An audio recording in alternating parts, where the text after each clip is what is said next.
Guys, what is going on? Welcome to our reaction channel where we react to anything and everything, guys. If you're new, I just want to say welcome to St. Fair's Reaction, all right?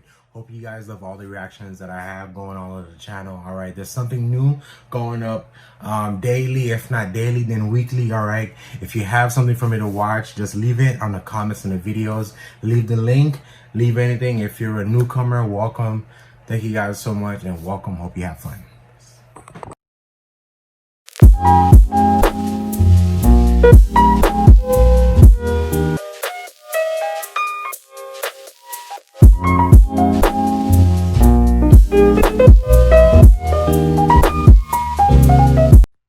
Guys, what is going on and welcome back to another reaction video.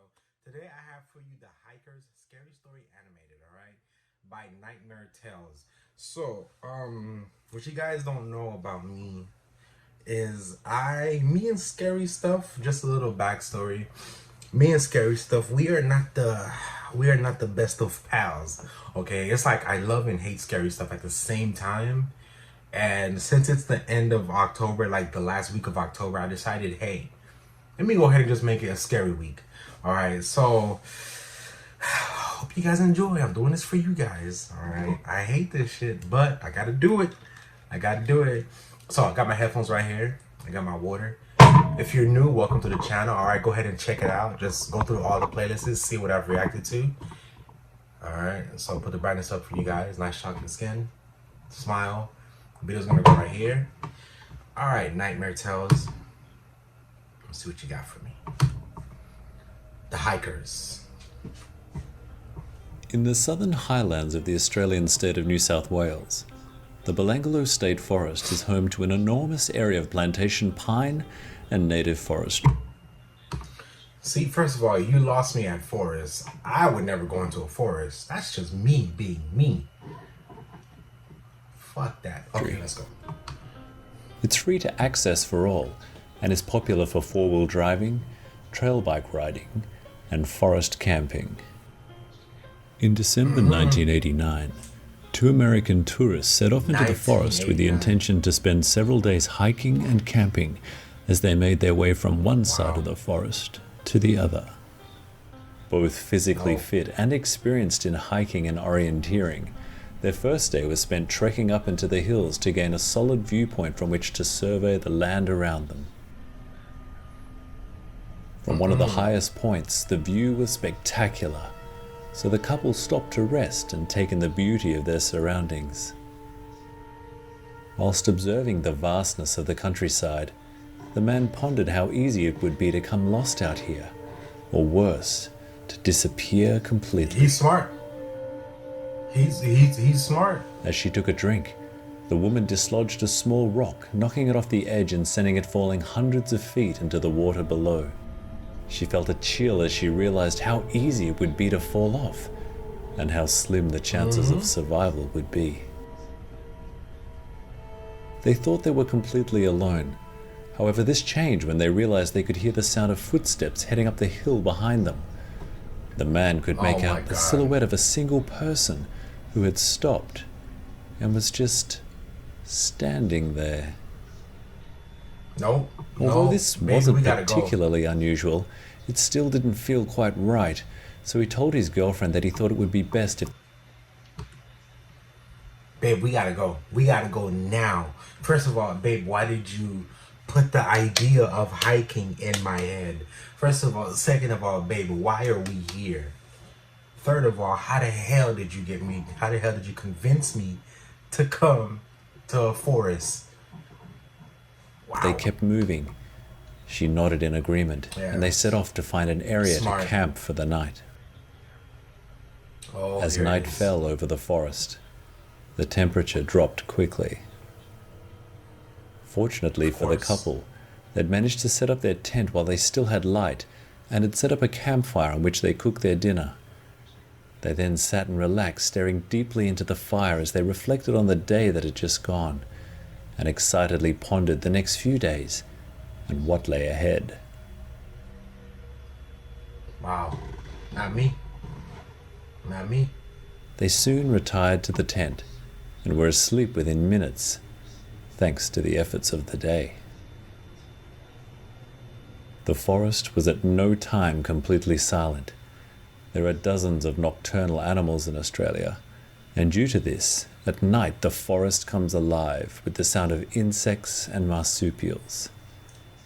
The couple felt quite comfortable sleeping to these sounds of nature and felt there were nothing particularly out of the ordinary, until the man was awoken by the sound of what he thought was crying.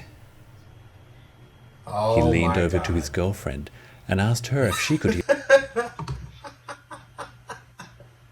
The first thing he did was, "Hey, babe, did you hear that?" hear it too. However, she was in a deep sleep, clearly undisturbed by this unsettling sound. Must be nice. The man then Don't sat tell me up he went to go check. and opened the tent door ever so slightly in order to see if he might be able to discover where the crying was coming from. He was frozen with fear when he realized that a large man had sat down at their campsite and was the source of the sobbing. The man then leaned back to his girlfriend and whispered as quietly as he could, "There's a man outside. There's a man outside the tent." Even though he shook her, she did not stir, and he Hey, look, babe, there's a man outside. Babe, wake the fuck up. There's a man outside. realized he would be Excuse me? better off leaving her to sleep until he figured out what to do next. He Leave lay her there asleep. silently in the dark for several minutes, listening to the stranger talk to himself, and slowly the sobbing subsided. The man then decided that this stranger was of no threat to them, as it appeared he was either lost or homeless. Either way, he needed help, or at least someone to talk to. The man then stepped go out of the outside. tent and spoke to the stranger. "Hello," he said. "Are you lost?" "No," the man replied. "I just needed to sit and think for a moment. I saw that your fire was still smoldering, so I figured I would just sit here until I figured things out." "Oh," the man replied. "That's fine. What's the matter?" The man then sat down and spent the next few hours talking with the stranger. The stranger was at a crossroads in his life and appeared to be lacking the confidence to commit to the choices he had made. The man managed to convince him that any decision he makes would ultimately be the right one, and that sometimes it's better to follow your heart instead of your head. The stranger seemed re-energized by this and thanked the man for giving him the motivation he needed to continue. The night went on, Hey, he's gonna kill so him. did the conversation, until the stranger decided it was time for him to leave, and so he did. The man returned to sleep in the tent and slept through, undisturbed until the next morning when he relayed the events of the night to his girlfriend. She thought that this was indeed very odd, and thought that he was making it all up, as she hadn't slept well at all due to the man's incessant snoring. The man laughed Must this be off, nice. and the couple went on with their hike, spending the next few days venturing deeper into the forest, followed by a few more days Oh in the my state God. capital, Sydney, before boarding a plane home to America. On the flight home, the man's thoughts wandered back to the unusual meeting and conversation with the strange man in the forest. Oh, so they made it out alive. Oh, okay. So they didn't die. His Okay. girlfriend was adamant it didn't happen. And it was indeed so bizarre, he was beginning to question the reality of it himself. 4 years later, late one night in a dive bar in Chicago, the man looked up at a local news broadcast only to be shocked by what he saw. The presenter was relaying information about a serial killer who had been sentenced to jail for 7 consecutive life sentences, one for each of his victims.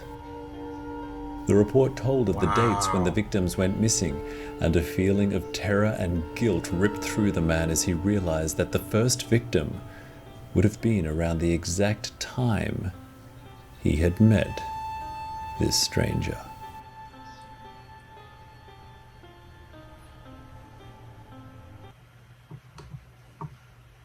Wow. So it's a true story. Wow.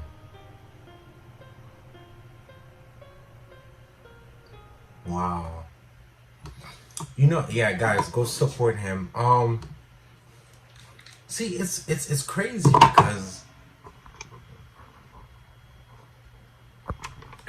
because I wonder how do serial killers pick out who. I mean, I know certain serial killers, like there's a few, like a few of them have specific, you know, taste for people that they kill, I guess. You know, some kill kids only, some kill women only, some kill men only, some just kill whoever is in their path. And I wonder what this guy was into. I might look him up and see, because that's crazy. Because if he was outside of your camp and, you know, you gave him advice that year, you gave him advice to go ahead and go through with it, and he went through with it. I wonder, like, they could have been his first victims, and he would have, wow. That wasn't really scary. That was just whoa. That was a whoa moment. Huh. Okay, guys, thank you guys so much for watching. Like, comment, subscribe, and I'll see you in the next one. All right, peace. Guys, thank you guys so much for watching. I hope you guys enjoyed that reaction video. Guys, make sure you check the description, and also make sure you check the playlist on the channel, because it has a lot of videos that I reacted to. All right, be safe out there, and hit that subscribe button if you're not subscribed. Hit that like button, and I'll see you guys in the next one. All right, peace.